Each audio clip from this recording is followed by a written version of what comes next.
Go to your room, old woman. The living room's mine tonight. That was my son's voice, sharp, slurred from beer. He didn't even look up from the recliner. My daughter laughed from the couch. Yeah, Mom, you don't even pay for cable. The TV flickered blue. My coffee had gone cold. I said nothing. Instead, I rose, knees cracking softly, and reached for my purse. Keys jingled. The old brass ones always told the truth. Then the deed folder, its edge still warm from the desk lamp. I walked out without a sound, coat brushing the doorframe like goodbye. Welcome to my channel. I share real-life stories of women who rise again when no one expects them to. I'm Celeste, 68, retired county recorder, widow to a good man who taught me dignity. If you believe life still holds new chapters beyond heartbreak, you're in the right place. Subscribe, leave a comment, and stay till the end, there's always a twist. These stories aren't about yelling. They're about clarity. About the power of quiet decisions. So, grab your coffee, breathe in deep, and listen close. Because today, it begins the moment I stopped being useful. The night air was chilled, the kind that folds around your shoulders like a question. I stood on the porch, house lights pouring out behind me, harsh, greedy light. Inside, my children laughed at some show rerun, feet on the coffee table I once polished each Sunday. They didn't notice the silence I left in my place. Only the door click, the car ignition, the gravel crunch under my tires. It was nearly midnight by the time I reached the diner off Route 73. Open all night, the neon sign said, blinking, half-lit. I ordered black coffee, heavy cream on the side, and slid into the same booth I'd shared with my late husband 29 years earlier. The leather creaked, familiar and forgiving. I set the deed folder on the table. The county seal glimmered faintly under fluorescent light. I traced its embossed edge with my thumb. An instinct as old as my career. 35 years recording other people's ownerships, transfers, liens, proofs of life. I'd made sure every grain of paper meant what it said. Now, that same skill was going to save me from my coat pocket. I took my old flip phone, the one my son called ancient. The screen glowed blue over my hands as I scrolled to Marlowe, Esquire. He wasn't just any attorney. He was one I'd trained years ago when he was an intern fresh out of college, impatient, brilliant, and reckless.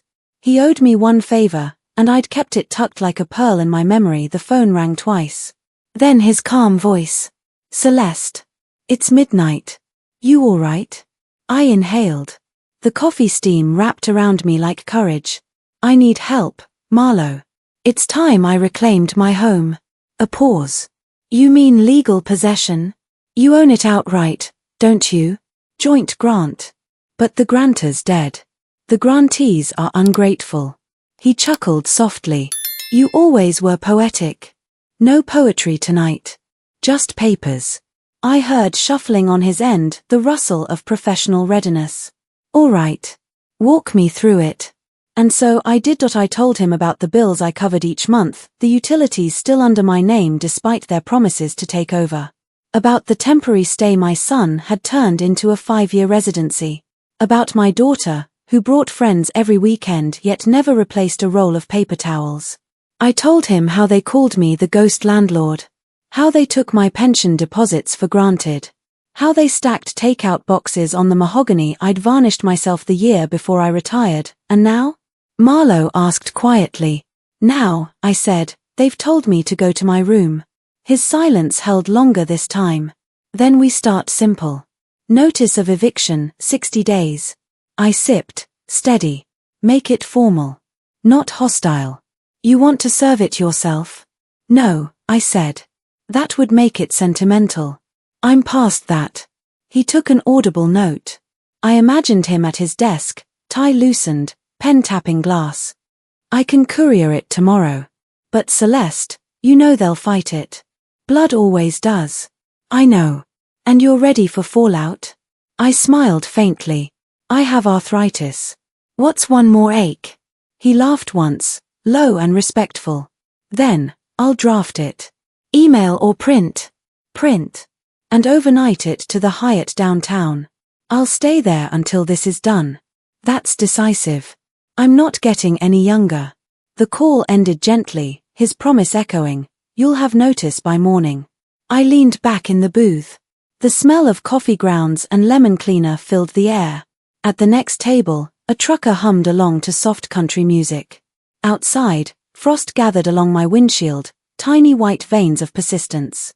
I pressed my palm to the deed folder, as though it had a pulse point. 2 hours later, I was at the Hyatt's front desk. The young clerk blinked at my late entrance, then smiled politely. "Checking in, "Yes. Celeste Linwood. One night, maybe more." "Of course. Would you like a view?" "No." He handed me a card key, and it jingled softly, a colder tone than the brass ones from home. The room smelled like linen and absence. I dropped my purse on the dresser, hung my coat, and pulled the blinds. In the stillness, I felt my knees twinge, a slow, honest pain. I liked it. Pain had honesty. People didn't. I brewed the complimentary coffee and opened the small notepad by the phone, the kind hotels leave like silent witnesses. I wrote, "Tomorrow, start with dignity. Continue with law.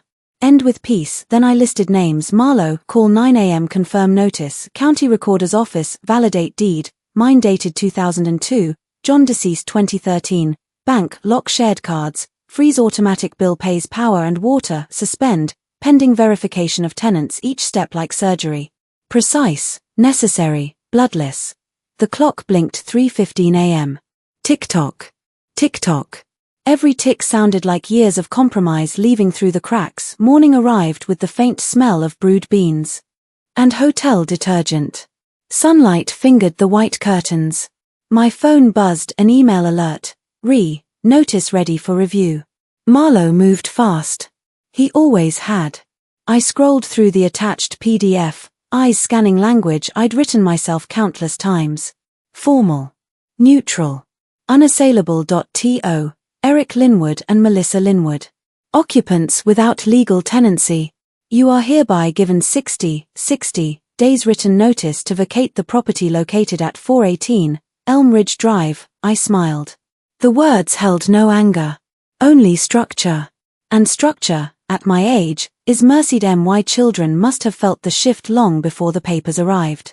Maybe it was the stillness in the house that morning, no toast smell, no motherly echo telling them the coffee was ready. Maybe they finally noticed life tasks don't complete themselves. But I didn't see it.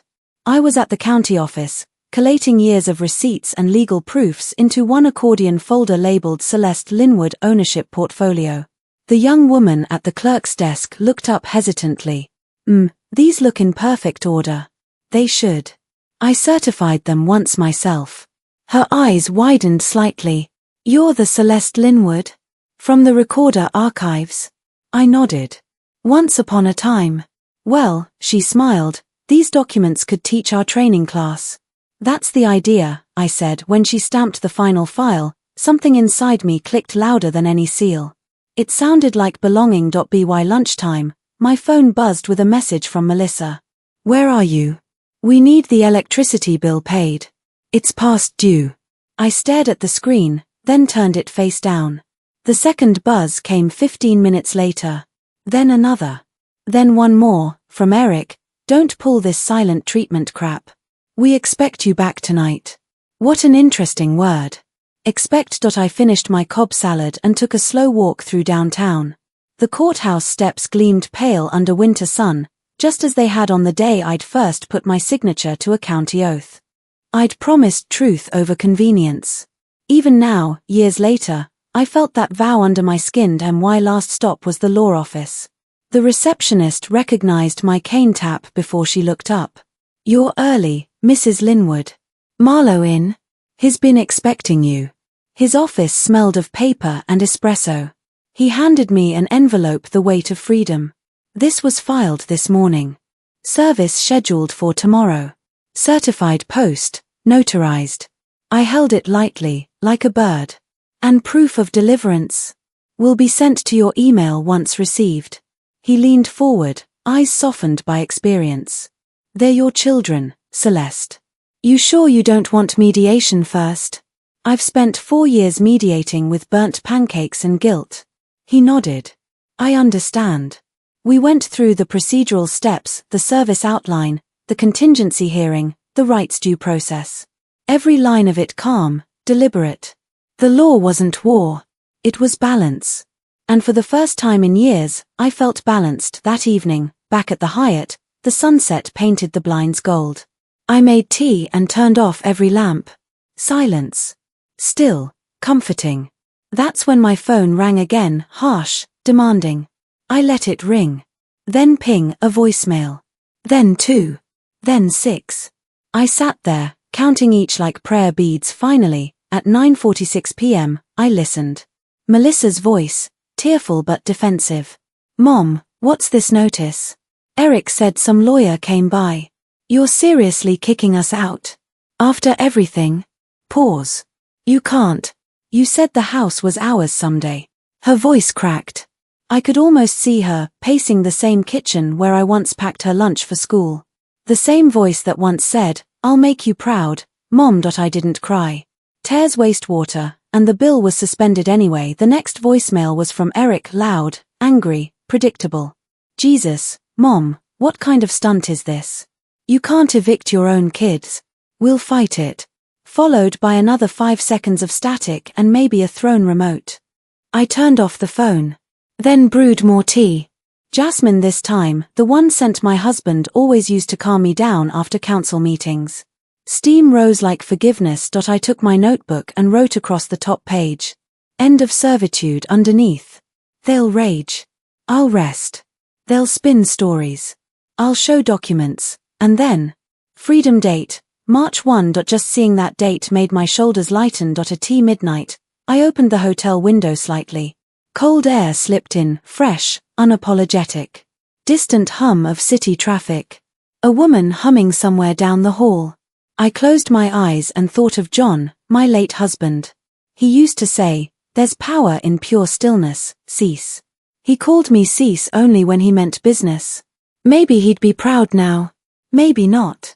But he'd understand the precision of what came next. Somewhere between half asleep and memory, I heard again the sound of silverware clinking, not now, but years ago. That anniversary dinner. The one where he raised a glass in front of friends and said, she's done nothing in her life. Laughter. Yet even then, in the middle of that humiliation, a stranger had stood up, said something I never forgot.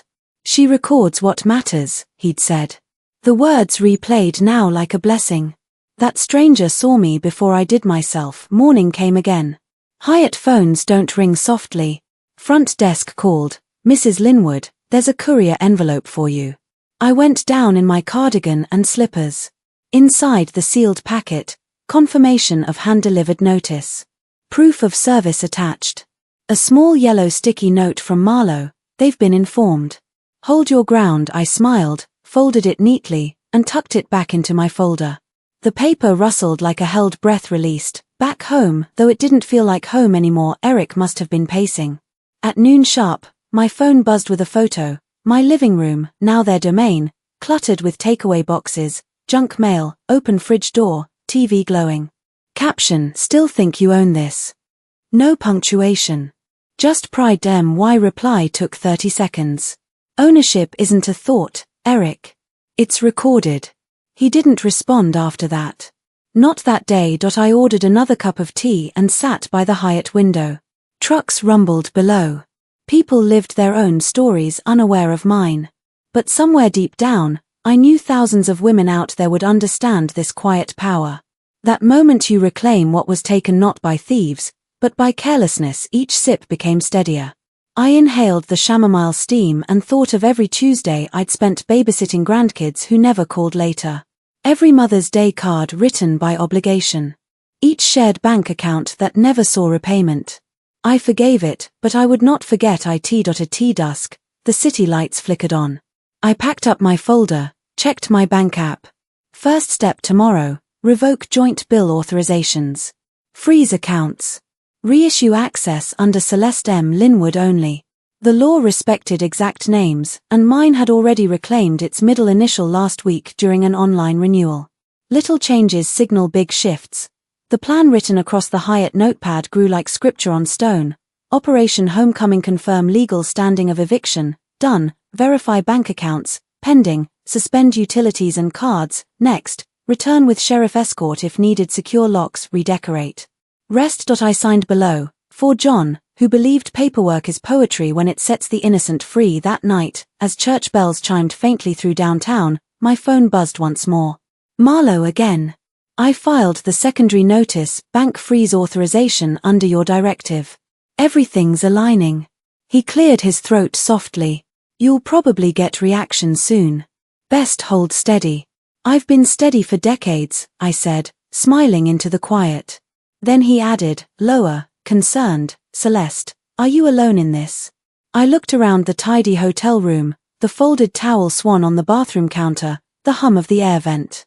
Yes, I said. But not lonely. Back at Elm Ridge, they must have been unraveling. I could almost picture the scene. Eric throwing open drawers looking for checkbooks. Melissa cornered by a dark laptop screen that demanded password verification. Their panic was predictable. Their confusion, necessary. They'd learn what structure meant, the same structure I once offered with kindness. Now, in legal form. I lay down, arms folded over my chest, heartbeat steady. Sometimes empowerment doesn't sound like thunder. It sounds like a fax confirmation tone at 2 a.m. the next morning. Housekeeping knocked. Service, they asked softly. No, thank you, I answered. Everything's in order. Indeed, everything was. I'd booked a second night under my own rewards points. Ironic, since those, too, were tied once to the same joint card Eric used for his online games. Not anymore. I opened my laptop and checked my email. From Marlowe, notice accepted and documented. Respondent has 60 days. Enforcement option in 30. Await further contact. I printed it using the lobby printer, slid it into the folder, and felt each click of the stapler like punctuation in a poem. Journey begun. Around noon, a call came from an unknown number. I answered out of bored curiosity. This is Deputy Hall from County Enforcement. Mrs. Linwood? Yes. We've confirmed the delivery of your private eviction order. Formal documentation has been logged. Would you like scheduled follow-up checks? In 30 days, please. Understood. You're one of the few who file this clean. I used to file them for others, I replied quietly. He laughed in surprise. Well then, you've come full circle. Maybe, I said. But the circle's smaller this time. Fits just me. As evening shadows grew long across the carpet, I poured myself one last cup of tea. The air in the room shimmered faintly with dusk light, copper and lavender washing through the blinds. I looked down at my open folder. Inside, order replaced chaos, deeds, stamps, notices, proof. Each one a witness to my quiet rebellion. Then a knock at the door. A heavy knock. 3 times. I froze, palm still on the page. Through the peephole, a face I knew better than my own reflection. Eric, tired eyes. Angry jaw. And in his hand, the crinkled yellow copy of the eviction notice. He stood there for a long second, unsure whether to beg or to roar. I didn't open. I only whispered to myself, softer than a prayer. The notice was served. The hallway silence pressed in. Then another knock, weaker, almost human. His face drained as I turned the lock and stepped back, leaving the chain still across the door. Mom, he said. We need to talk. Cliffhanger. The paper fluttered from his hand, and the word mom sounded smaller than it ever had. He stood in the hallway, shoulders slumped, eyes swollen with anger he didn't understand yet. The paper trembled in his hand, that yellow copy of the eviction notice. For a long beat, neither of us spoke. Only the hum of the hotel's air vent filled the space between us. Mom, he said again. Softer this time. We need to talk. I didn't open the door all the way. Just the chain's narrow gap of light between us. What is there to talk about? I asked. He swallowed hard. Is this real? It's binding, I said. And it's final. His face folded in disbelief. You evicted your own son? No, I said quietly. I enforced what I taught you. Boundaries. He blinked fast, angry tears he wouldn't let fall. Behind him, the hallway stretched long and empty. He tried again. Dad would have never allowed this. I straightened a little. Your father taught me every word in that notice. My voice didn't rise. It didn't need to. The truth already had volume. He looked down. We'll fix it. We'll talk tomorrow. I nodded once. You have 60 days. When the elevator doors finally closed behind him, I exhaled long and slow.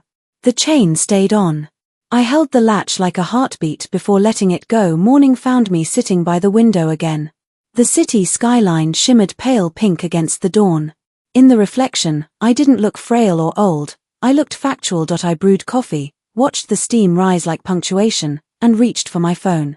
Marlowe answered groggily. Report, he said. Service received. He confronted me at the hotel. And? Icy, polite. As requested. Good. Then today we take step 2. I heard his pen click through the line. That sound carried me through countless meetings. He continued. Junior attorney will handle follow-up. His name's Devin. He'll drop off confirmation copies and prep for utilities cut. That's fine. You sure you're ready for the blowback? I've already lived it for years, I said. This is quieter. By noon, Devin arrived, a young man in an oversized suit and an apologetic smile. Mrs. Linwood, I'm here on Mr. Marlowe's behalf. He set the small envelope on the desk. Inside, copies of the filed notice, attorney certification, and an addendum for suspended utilities. I signed each page carefully. The pen tip slid smooth. Next to my signature, I wrote the date, deliberate strokes, tidy, elegant.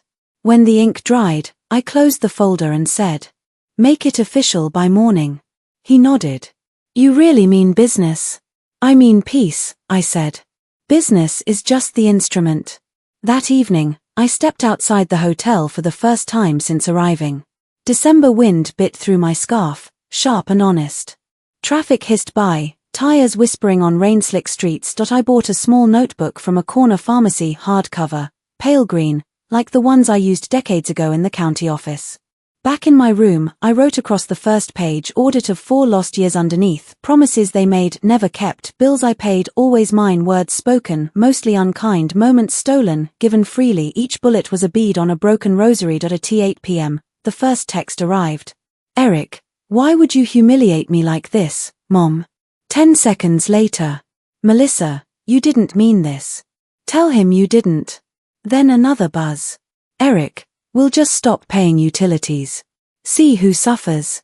I smiled faintly. Too late. I opened my notepad and started the next list. Utilities transition log. Power, disconnected as of 8 a.m. tomorrow. Water, suspended pending verification. Internet cable, termination requested via provider portal. When I closed the notebook, I felt lighter. Lists always did that for me. It rained that night, soft steady tapping like breath on glass. I lay there, staring at the ceiling. Each drop sounded like a choice dropped in place. My knees ached, small reminders of existence. Pain equals presence. I whispered it like devotion. Next morning, I stood by the lobby window as commuters surged past outside. Marlowe's message pinged, all suspensions active. Expect emotional reaction. Emotional reaction arrived within minutes. The first call was Eric. Ring after ring. Followed by a voicemail. Mom, are you serious? The power's out. I've got food in the fridge. This is insane. A minute later, Melissa. Mom, the internet's gone. My credit card bounced. Did you cancel something? I didn't answer either. Control doesn't require explanation. It requires endurance. Afternoon sun slanted across the Hyatt carpet, staining it honeygold. I poured jasmine tea and watched people check in and out at the lobby below. Suitcases rolling, keycards flashing. Movement everywhere but within me. I had become stillness itself. When evening came, I opened the window just enough to let winter breathe in. The air smelled like snow in the distance. The third call came later, Melissa again, her voice trembling now. Mom, it's so cold here. Eric said the landlord's a lunatic, but it's you, isn't it? Please, Mom, what do you want us to do? For a moment, the part of me that used to reach for blankets stirred. Old habits, warmth given freely, no questions asked. But I kept the phone against my knee, not my ear. This silence was my new language point. 2 days later, Marlowe called. You've handled this better than most professionals. I've had practice, I said. Decades of filing other people's disappointments. He chuckled, low. You want to escalate yet? Not yet. Let them marinate in consequence. Back home, though I didn't call it that anymore, the house sat dark. The neighbors must have noticed. The Grangers across the street loved gossip more than gardening. By now, their phones must have been buzzing about Celeste finally losing patience. Let them talk. There's power in reputation when you've earned it to T-dawn the next day. Another message. Melissa again. This time no anger, only fear. Mom, the freezer's leaking water. I think. The pipes are freezing. Eric says it's fine but it's not. I don't know what to do. I closed my eyes, imagined the dripping sound that used to drive me crazy when John was alive. He would have fixed it in 5 minutes. Then handed me the wrench like a medal, saying, see? Simple process. Tighten, seal, solved simple process.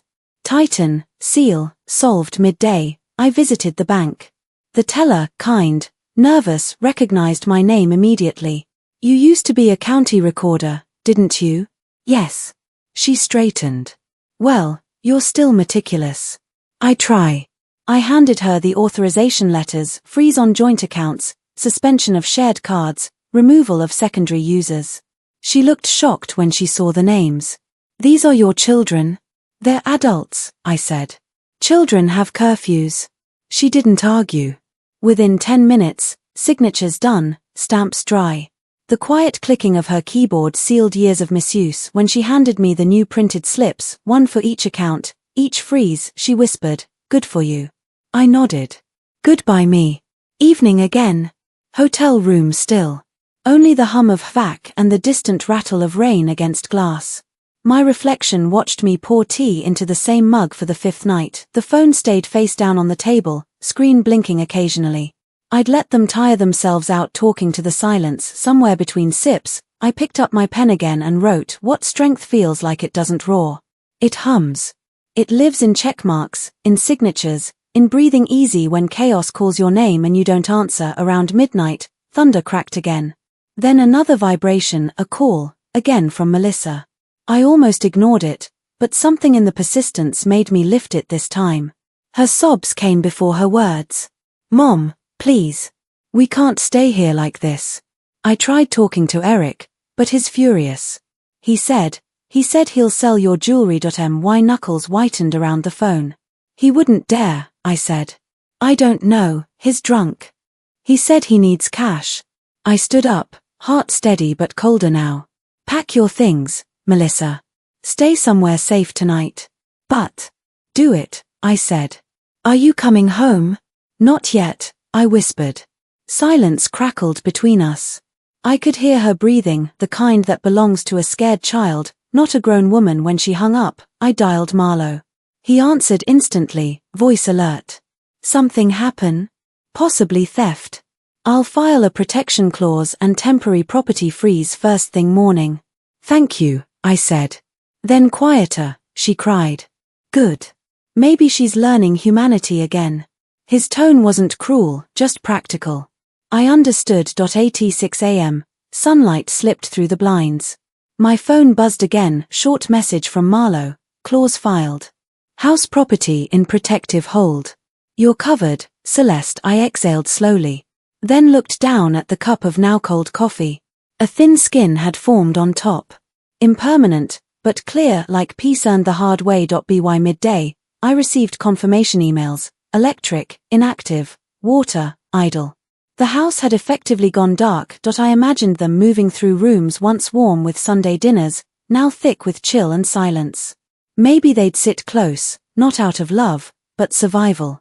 A strange tenderness lives there too, the kind built from loss.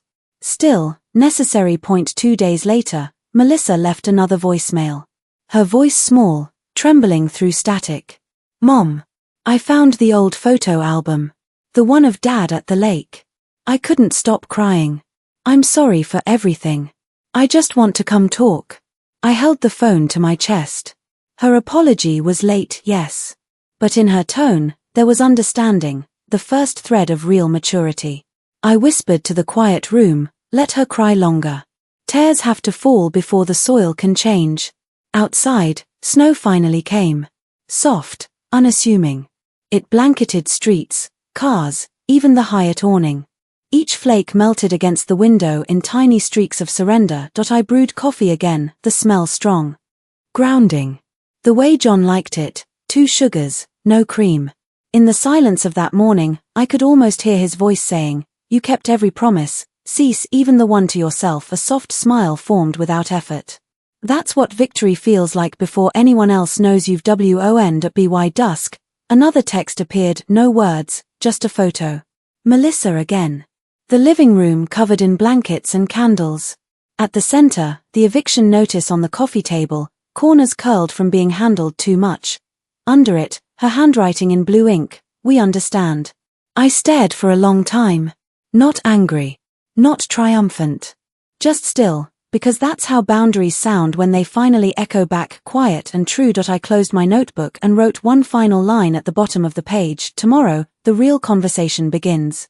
Outside, a knock sounded at the door, sharp, hurried.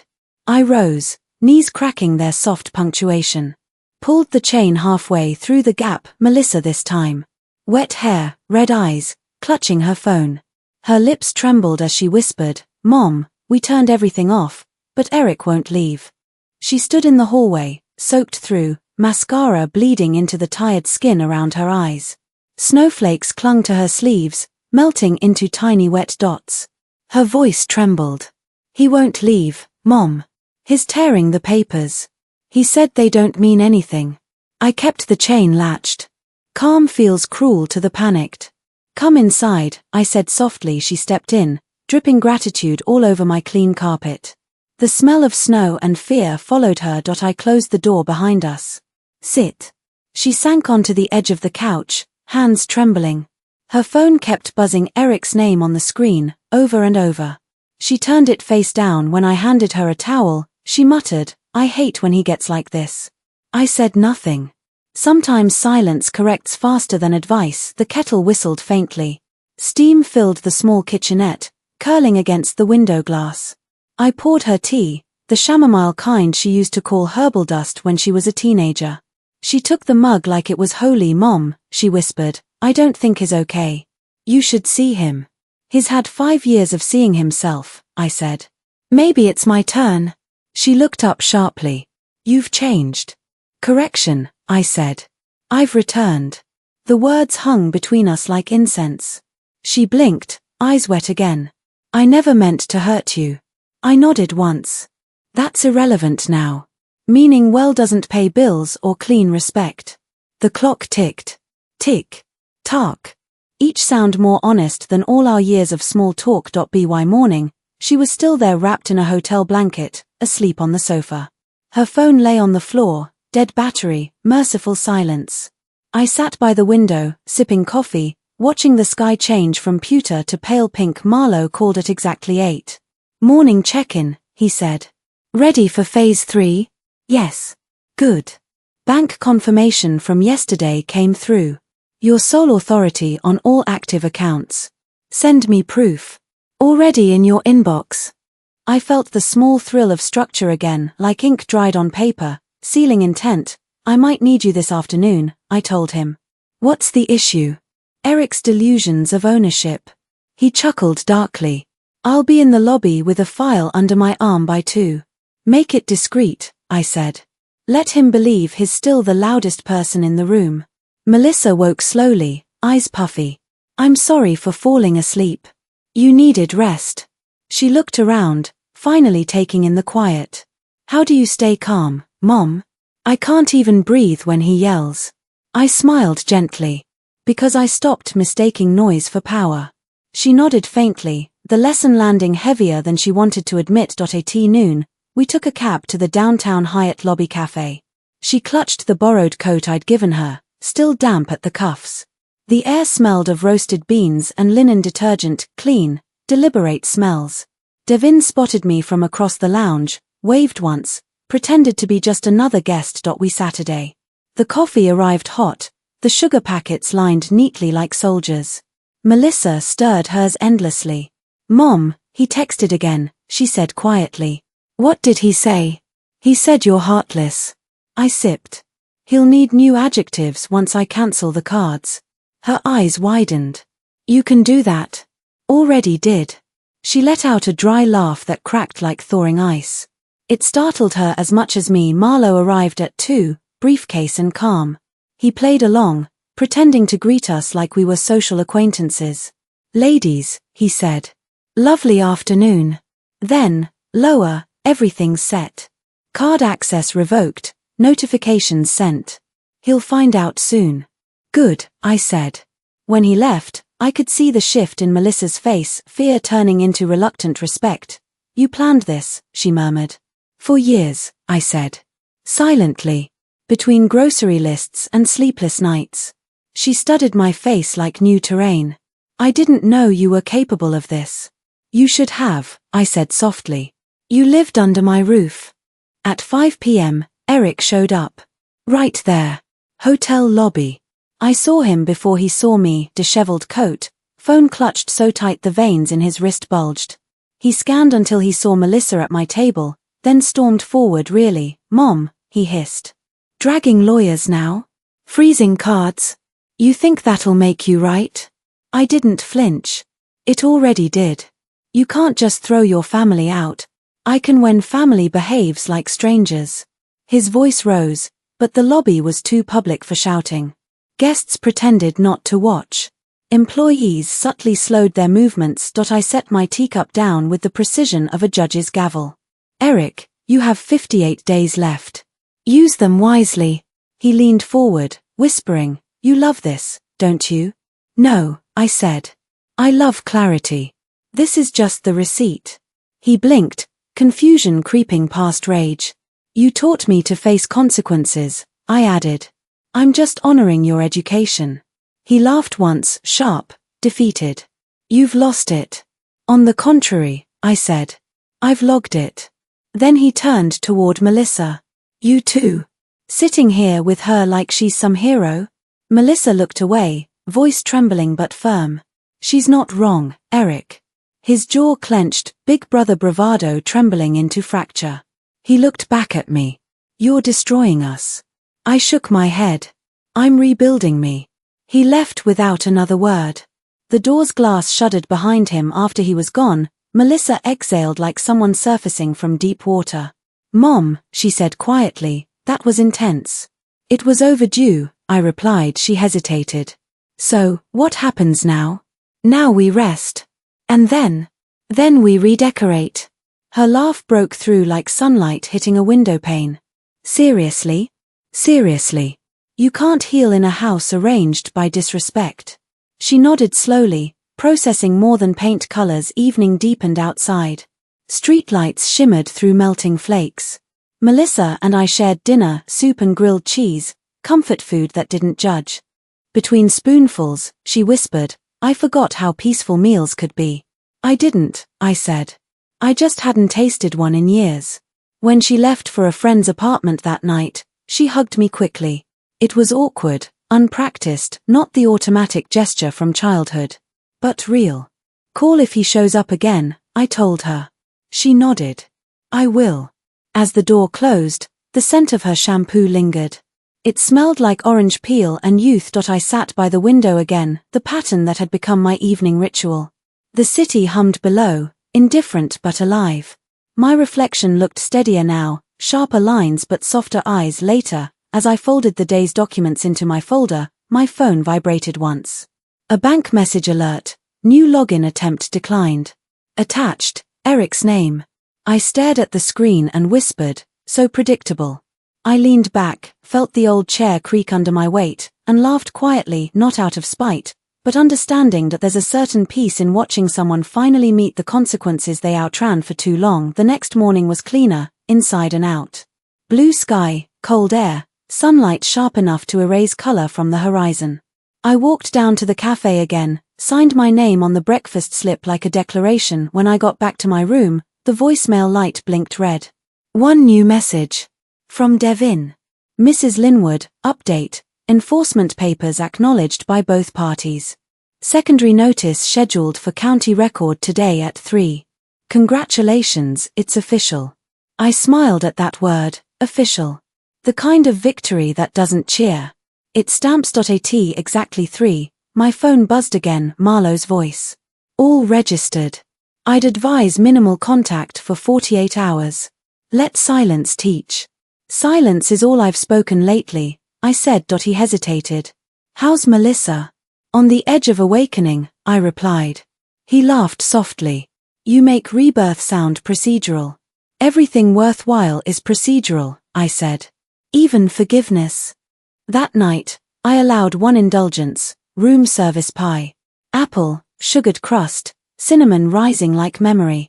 When the tray came, I poured 2 cups of coffee, one for me, one for John, in memory only. I raised my cup toward the empty chair. For every time I said nothing and still fixed everything, I whispered. This one's for the woman who decided silence will finally serve her. I drank, slow, deliberate. Outside, snowflakes fell in steady rhythm, tick, tick, tick. The world was quietly on my side again. At 10 p.m., Melissa texted. Eric packed some clothes and left. He said he's staying at a friend's. He took your spare car key, sorry. I looked at the message, then opened my desk drawer. The real spare set jingled softly inside. Let him play pretend. The engine chip was already disabled last week through the dealership code. I typed back. Sleep easy. He can't go far without fuel or funds. She replied with a single word, okay then. Minutes later, love you, Mom. I read it 3 times before pressing the screen lock. Because sometimes, proof of growth deserves to be left untouched, like fresh snow before footprints. Rain began again after midnight. Gentle tapping, not storm. I left the window cracked open, cold air brushing my cheeks. Tomorrow would begin phase 4, the quiet reflection before court filings. But tonight, I let myself exist in simple victory. The kettle hissed once more. Steam rose, curling toward the ceiling like prayer. I held the cup between my hands and listened as the city slowly went to sleep, unaware that one 68-year-old widow had just turned fairness into a personal art form. Every breath felt cleaner. Every heartbeat quieter. Every second, mine again. Morning waited, still sealed behind the curtains. Somewhere out there, my children would wake, one learning, one fleeing. And me. I would keep writing. Keep recording. Because that's what a recorder does. We don't erase history. We file it properly, and tomorrow, I'd finally read. The entries aloud in court. The morning came quiet, wrapped in pale gold. The kind of light that makes even disappointment look delicate. I sat up slowly, bones humming their usual protest. Knees clicked twice. Shoulders whispered. Old body, new mission. Coffee first. Always coffee. Steam slid up and fogged half the mirror above the credenza. Through it, my reflection blurred, less woman, more outline. I liked it that way. Blurred meant evolving. The phone blinked once. No new messages. Peace. At last. Downstairs, the Hyatt lobby smelled like baked bread and strong espresso. I carried my folder, the same embossed one I'd once kept at the courthouse. Inside, copies, proofs, and that thin, joyless yellow eviction duplicate. Marlowe had texted moments earlier. County hearing pre-schedule confirmed. Prepare narrative statement. Narrative statement. A sterile phrase for a lifeline. I found a corner table near the window, set down my coffee, and opened my green notebook. Its pages were waiting. Today's title read, 4 Years of Ghost Living. I uncapped my pen. Year 1. They moved in after John passed. Eric said, just until we're steady. Melissa nodded, cried, wiped her nose on my dish towel. I baked casseroles. Kept the rooms warm. Their laughter soothed the ache for a while. Then it changed. Laughter turned careless. Doors slammed. Bills appeared, always temporary. Love became labor. Year 2. They stopped asking. Started assuming. My pension covered utilities, taxes, groceries. Mom loves doing this, Melissa told her son. I smiled through fatigue and arthritis. They stopped thanking. I stopped correcting.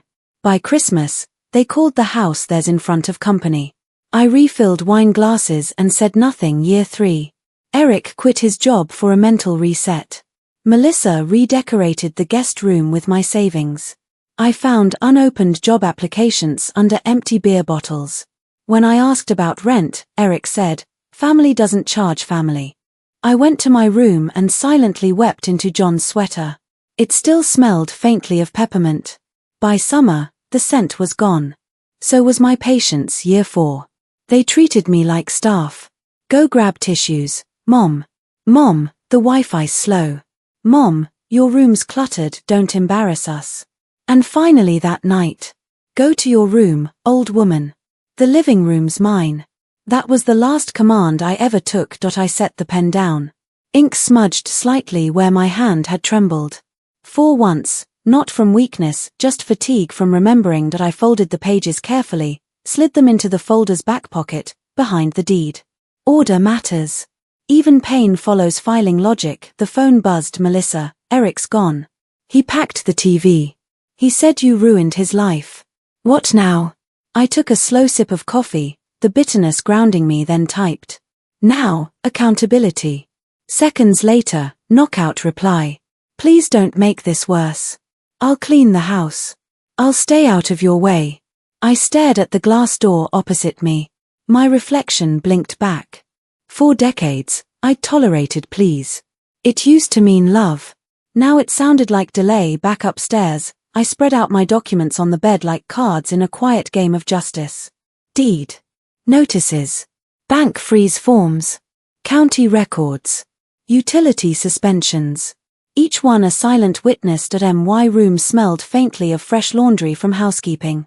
Sunlight fell across the table, splitting the folder into neat halves of shadow and brightness. That division looked exactly like truth. Old life versus new. At noon, Marlowe called. "You ready for Tuesday?" "Yes." "Good. We'll review affidavits, receipts, and the abuse log.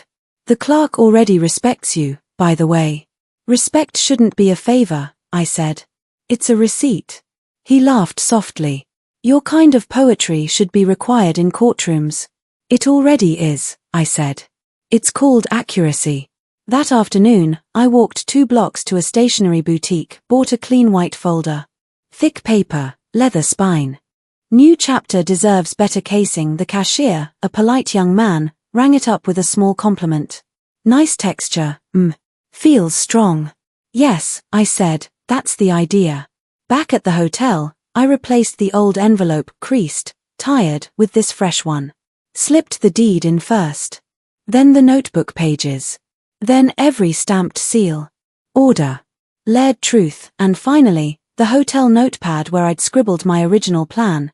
"Tomorrow, start with dignity." It went last, like a prologue sealed inside the closing chapter. Around 2 p.m., snow began again. Thick, soft flakes falling in straight lines. Outside, bellboys salted the walkway.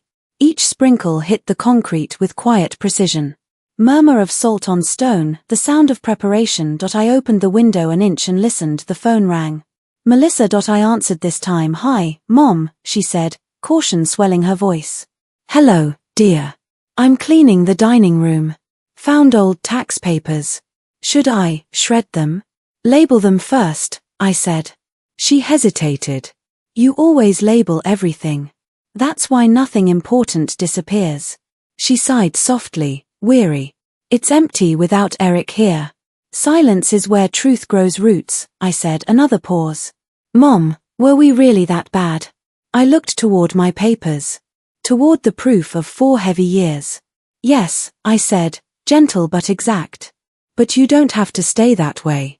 Her sniffle came through the line, small, ashamed, human. Then she whispered, "Can I come with you to the meeting?" I smiled faintly. "If you come, you'll listen more than you speak." "I can do that." "We'll see," I said softly, and ended the call. Evening spread over the city like ink poured slow across paper. Soft jazz drifted through the hallway. My knee crackled as I shifted toward the table. I took a new page and wrote the next heading: Legal Strategy, Emotional Immunity. Underneath it, facts first, feelings later, crying optional, consequence mandatory. Writing it made me laugh quietly, not because it was funny, but because it was so me. Even healing needed bullet points. At tea dinner, the same waitress from my first night asked, "You're staying a while, aren't you?" I smiled. Until I reclaim peace. She tilted her head, amused. That's some kind of family thing? Worse, I said. It's a justice thing. Later, in bed, the heater hummed low. I stared at the ceiling light's dull glow. The air smelled faintly metallic, a mix of radiators and hotel age. I found it comforting. Every place with a history gives off a little hum of survival. I thought of Eric, somewhere on a friend's couch, mistaking defiance for freedom. I thought of Melissa, rewriting her apologies mid-sentence. And then of myself, surrounded by nothing but clarity. Some people find power in revenge. I find it in well-documented filing. At 10 p.m., the desk phone rang once more. Front desk, Mrs. Linwood? Someone dropped an envelope for you, asked we deliver right away. I frowned. Who? They didn't say. It's unmarked. Just your name handwritten. Send it up. Minute later, a knock. The bellboy smiled, handed it over, retreated quickly. I set the envelope on the bed. Cream paper. Neat script. My full name. I opened it with steady fingers. Inside, a letter. Short. Familiar handwriting. Mom, please don't shut me out completely. I'm sorry for how we treated you. I don't understand how to fix this yet, but I want to. I'll be at the house tomorrow if you want to come by. Not to argue. Just to see it again. Melissa. I folded it twice. Placed it gently back inside. Closed my eyes and let the ache settle. Remorse has a sound, it's barely audible, like paper folding quietly around truth. Morning will come soon, I told myself. Tomorrow, the lawyer. Tomorrow, the meeting. Tomorrow, the next kind of strength. I reached for the folder, smoothed its cover. Ran my fingertips over the embossed leather grain. The texture steadied me. Tomorrow, I whispered, the law meets the heart. Then, faint and sudden, a knock. Not gentle. Not desperate. Measured. Official. I stood, joints murmuring complaint. Moved to the door, chain still fastened through the peephole. Marlowe's assistant, Devin, holding a briefcase and a manila envelope stamped with the county seal. The meeting had come early. Mrs. Linwood, he said, voice muffled through the door. We'll need your signature tonight for court prep. I nodded once, heart steady. Midnight paperwork, how fitting. I unlatched the chain, opened the door halfway. All right, I said. Let's finish this properly. He handed over the forms. At the top, bold letters read, Notice of Hearing Confirmation, 418, Elm Ridge Drive. Below it, a date circled in bright red ink. Next week. I met Devin's eyes. He's going to lose his home. He shrugged quietly. You're going to gain yours. His words landed softly, exactly correct. When he left, I sat at the table, signing line after line. The pen's nib glided smooth. Each signature felt like another breath of ownership. When I finished, I leaned back, closed the folder, and whispered.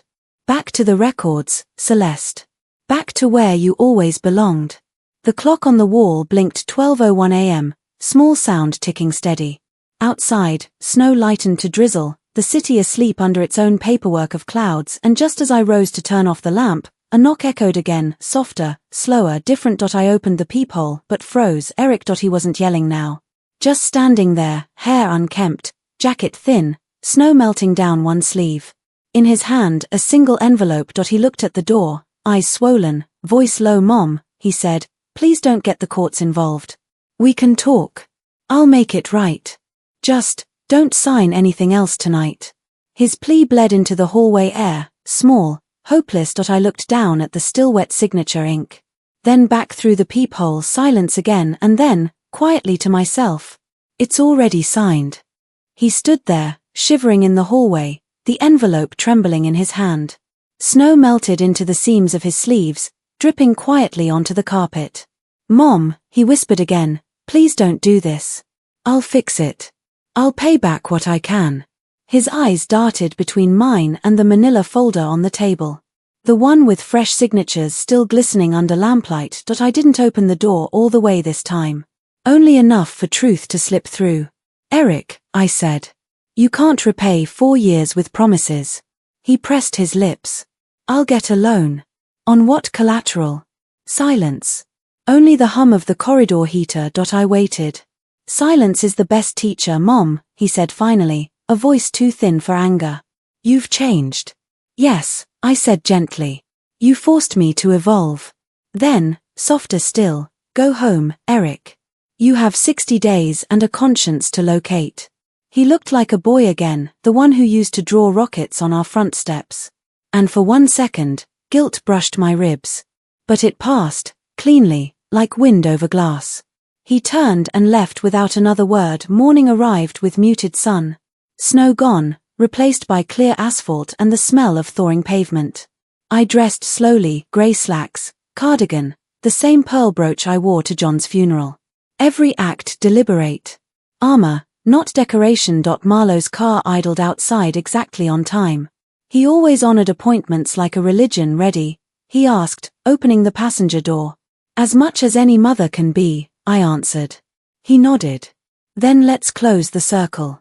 The law office hummed with restrained tension. Fluorescent lights, paper scent, faint jazz from a distant radio. Melissa sat already waiting, coat over her lap, eyes red but observant. Across from her, Eric stared at nothing, his jaw set hard. When I entered, both froze. Marlowe took his seat beside me, adjusting his glasses. Thank you for coming, he said evenly. We'll try this civilly, Eric scoffed. Civilly? You froze our bank accounts. You shut off the lights. Yes, I said. After years of paying for the power that fueled your indifference. He leaned forward. You're embarrassing yourself. No, I said quietly. I'm documenting myself. She flinched, not from my words, but from their precision. Melissa whispered, please, can't we just settle this? We'll move. We'll pay something. Marlowe cleared his throat. That's what we're here to formalize. He placed several files over the table, crisp pages that spoke louder than shouting. All the receipts. Utility proofs. Mortgage clearance. Legal record of ownership transferred. Eric's fingers twitched toward one sheet, joint bank audit summary. When he saw the figures, the color drained from his face. This can't be right, he muttered. It's exact, I said. You withdrew $23,000 over 4 years. All labeled family funds. He slammed his palm. It was for bills. Bills that were already paid, I said. Marlowe leaned in gently. We confirmed duplicates. The silence that followed was deep enough to hear the paper breathe. Melissa broke it first. I didn't know. Her voice cracked like thin ice. He said Mom was fine with it. I turned my eyes toward her, not with anger this time, but pity. Melissa, you believed convenience because accountability felt heavier. Tears welled, but she didn't hide them this time. That small courage touched something in me. Your father once told me, I said quietly, that truth is the deed that never expires. I forgot that. I won't again. Marlowe spread one more set of papers across the table. Under mutual agreement, since the heirs have no payment evidence, we move to full ownership retention by Mrs. Linwood. No contest advised, given filed evidence. Eric exhaled sharply. I'll contest it anyway. You'll lose, Marlowe said flatly. I added, and you'll lose the one person still willing to answer your calls. He froze. The words hit deeper than law. Then, slowly, as if caged pride finally cracked, he pulled a folded paper from his pocket. It wasn't the eviction copy. It was divorce paperwork, his own. He threw it down next to mine. She left me, he muttered. Called me a parasite. Said I get it from you. For a moment, pity and exhaustion braided in my chest. Maybe, I said quietly, she saw something I didn't teach right. That left the room colder. Marlowe cleared his throat, letting dignity step back into the space. Shall we finalize? He said. I signed first. Ink flowed, unbroken. Then Melissa hesitated before signing her relinquishment form. You'll still talk to me, she asked. Whenever conversation replaces manipulation, I said. The final stamp hit like a gavel. A soft click, a sound I'd heard my entire life when closing deeds. Permanent, steady, absolute. Eric stood. So that's it. You win. I held his stare. No. The law wins. I just cooperated. He turned, stormed out. Door caught wind and shut loud behind him. Melissa stayed a second longer, wiping her cheeks. Mom, she whispered, I really am sorry. I know, I said. Just make it count next time. She nodded, almost bowed, and left. Marlowe gathered the folders, his glasses glinting in late daylight. You held better than most clients half your age. Long practice, I said. Grace, like grief, needs rehearsal. He smiled faintly. You're finally free, Celeste. I prefer the word documented, I said. That made him laugh out loud. By late afternoon, I walked back to the hotel alone. City lights reflected across wet streets, each one flickering like memory being rewritten. I stopped by a cafe, no briefcases, no pressure, and ordered peach cobbler. The smell of cinnamon filled the air, as comforting as applause. When it arrived, I reached for my phone, recorded a short voice note to myself. Date closed. Ownership reaffirmed. Emotional residue manageable. Coffee requested. Then I laughed quietly, because even freedom sounded like clerical work when I said it. Back at the hotel, sunset painted my window gold again. The room looked different, larger somehow, simply because guilt had left. I sat with my coffee, eyes half closed, breathing in calm. No calls. No texts. No demands. The heater ticked, clock hummed, air smelled faintly of vanilla sachet. This silence wasn't empty. It was earned. Hours passed. The city outside dimmed to navy blue. Somewhere below, a violin played through an open restaurant door, slow, soothing, familiar. I closed my eyes, and for the first time in 4 years, sleep came without apology. Morning after. Hyatt breakfast, toast, fruit, black coffee. A fresh newspaper on my table, crisp and untouched. Headline about housing markets rising. I smiled. Appropriate. I packed my few things, the folder, the notebook, my late husband's photograph. At checkout, the clerk handed me a receipt with a neat smile. Did everything go as expected, Mrs. Linwood? Better, I said.